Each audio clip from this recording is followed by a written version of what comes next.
The devil and Satan. What does the Bible really say? Throughout history, there have been many theories and concepts about the origins of sin and evil.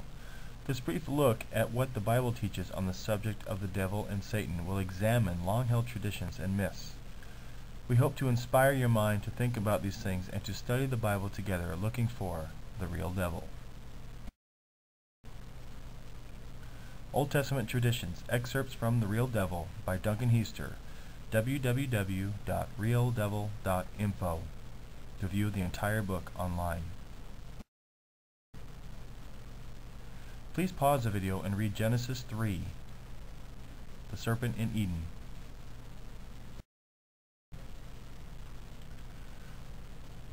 And the serpent said unto the woman, Ye shall not surely die, for God doth know that in the day that ye eat thereof, then your eyes shall be opened, and ye shall be as gods, knowing good and evil.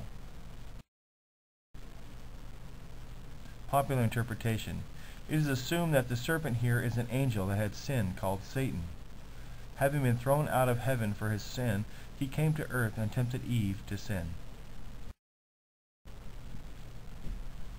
The passage talks about the serpent. The words Satan and devil do not occur in the whole book of Genesis. The serpent is never described as an angel. There is no reference in Genesis to anyone being thrown out of heaven. Sin brings death, according to Romans 6:23, and angels cannot die, according to Luke 20:35 and 36. Therefore, angels cannot sin. The reward of the righteous is to be made equal to the angels who die no more, according to Luke 20:36. If angels can sin, then the righteous will also be able to sin, and therefore will have the possibility of dying, which means they will not really have everlasting life. The characters involved in the Genesis record of the fall of man are God, Adam, Eve, and the serpent. Nobody else is mentioned. There is no evidence that anything got inside the serpent to make it do what it did. Paul says the serpent beguiled Eve through his own subtlety, 2 Corinthians 11:3. God told the serpent, Because thou hast done this, Genesis 3:14. If Satan was using the serpent, why is he not mentioned, and why was he not also punished? Adam blamed Eve for his sin. She gave me of the tree, Genesis 3:12. Eve blamed the serpent beguiled me, and I did eat, Genesis 3:13. The serpent did not blame the devil. He made no excuses. Please pause the video and reread Genesis 3. Is the word Satan, Lucifer, or the devil used in the context of Genesis chapter 3? No. Was the serpent a beast of the field that the Lord God had made? Yes. Is the serpent ever described as an angel? No. Was the serpent expelled from the garden like Adam and Eve was? No. Did the serpent have a life expectancy? Yes. Please pause the video and read Genesis chapter 6, the sons of God and fallen angels. The sons of God saw the daughters of men, that they were fair, and they took them wives of all which they chose.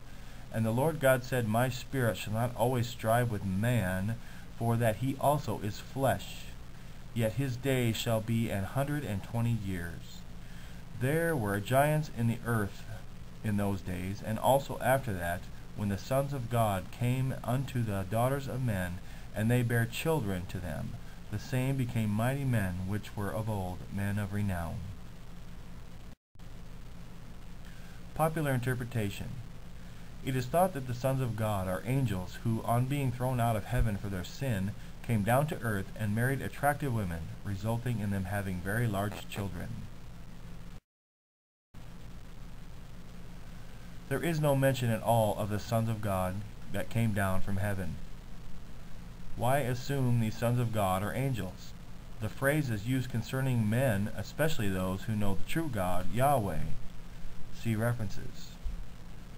If believers are to be made equal to the angels, will they still experience the same carnal desires which then motivated the sons of God, or have the possibility of giving way to them, even after the resurrection? Of course not. According to Luke 20:35 and 36, clearly says that the angels do not marry.